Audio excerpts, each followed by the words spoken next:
Real quick, Let him finish let's make sure we get the names right. It's Aron.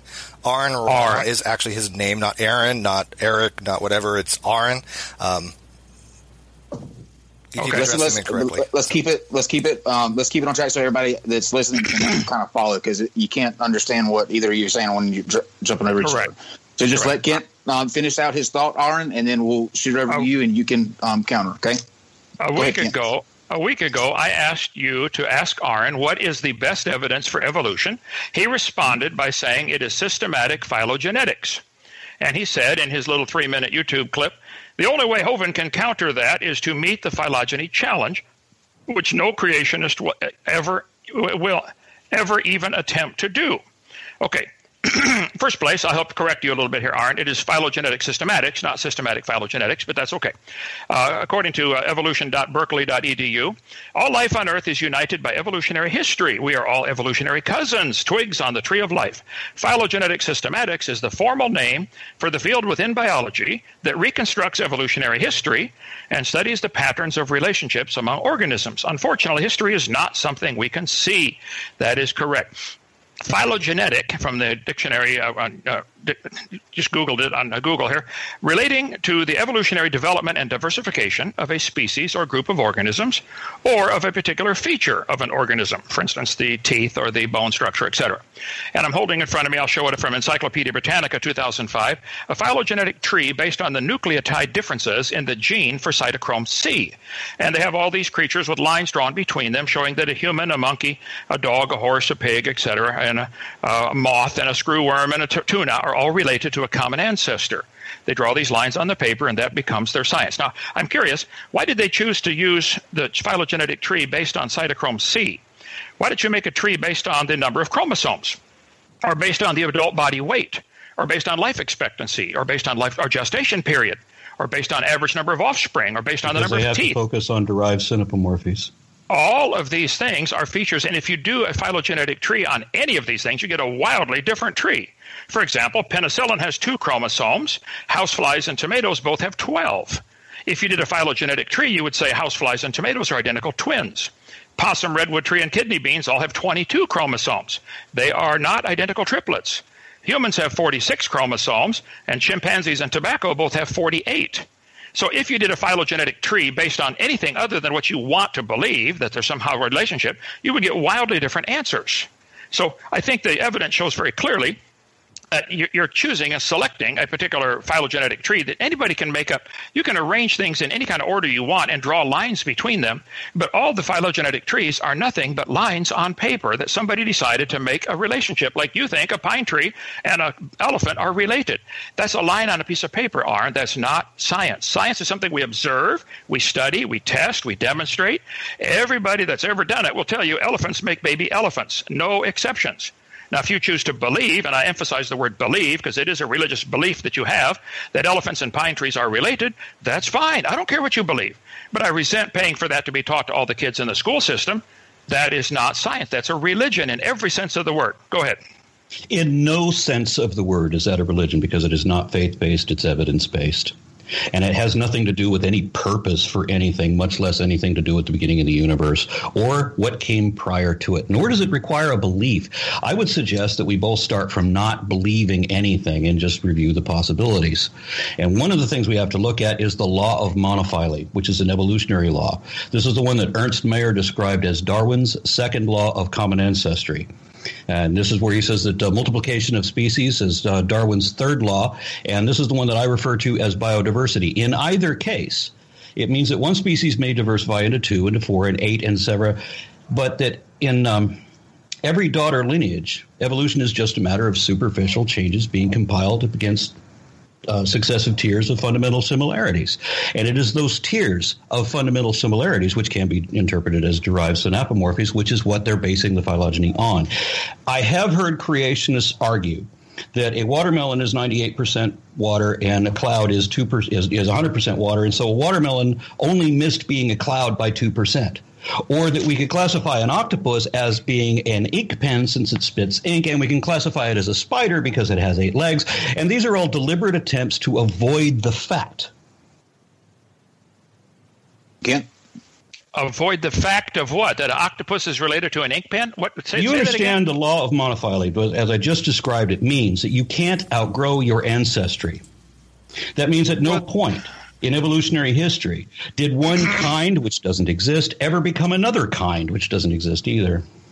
You just told me that elephants and pine trees are related. You do believe and they're still eukaryotes, kinds. Aren't they? So that's all it takes. So they're still eukaryotes, aren't they? So that proves they're related. Are they still eukaryotes or no? Yes. Does that prove they're good. related? And they never became a different kind, ever. Did they? So your definition of kind would include a pine tree and an elephant as the same kind of creature. Are they both eukaryotes or no? Are you drunk? Are they both eukaryotes? Yes. Okay, then they are both the same kind in that respect, right? This nobody's definition of kind. Ask a 5-year-old. Sure? Look at the Bible, for example, what the Bible says about kinds. How many different? The Bible mentions the beast kind. 10 times about that. Okay, no, wait a minute. 10 times in Genesis. We're talking about the beast kind. Can you identify what is and isn't in the beast kind? Well, let me say what you asked. What the Bible says. The Bible, in the very first chapter, Genesis chapter 1, 10 times says they will bring forth after their kind. So the kind has to do with bringing forth, and I can help you here. I taught biology. Elephants and pine trees cannot bring forth. Because of the evolutionary law of monophyly, we have one cannot become a different kind. You can speciate. You can get to a point where you have speciation, where they no longer can interbreed with the parent stock or maybe with their sister species, but they didn't become a different kind. They are still the parent category that they belonged to, and this applies to everything in the human phylogeny. We still belong to every one of our ancestral clades. Ken, explain to everybody what you mean by kind, so that we're all on the same page. Aron just explained what he meant, so you kind of go through what. And Ken, can you explain in kinds in reference to what Aron's saying in regards to monophyletic clade? When he's talking about Meyer's law of monophyly, can you kind of join them together to explain your version of a kind in relationship to something in a monophyletic clade? Well, let's take this one question at a time. The Bible 10 times in Genesis chapter 1 mentions the word kind, and 10 more times in the flood story, Genesis 6 and 7.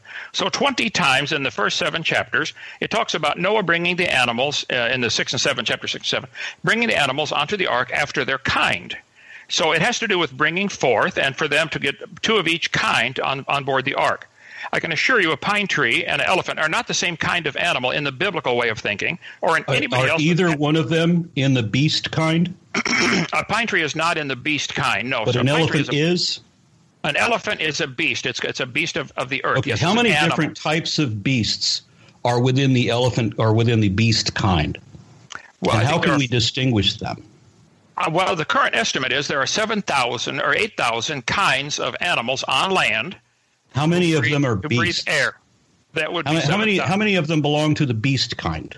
I don't know. That's a great question. Okay, so we have kinds within kinds? Well, there are different kinds of beasts? There's not just the beast kind. There's also kinds of beasts within the beast kind? Well, that's a great question. But see, I'm not asking for my theory to be taught at taxpayer expense. You are. So the burden and the one I have is actually especially justified, and yours is not. You're arguing for kinds, which means did you catch when I said that the only way to address this would be to address the phylogeny challenge?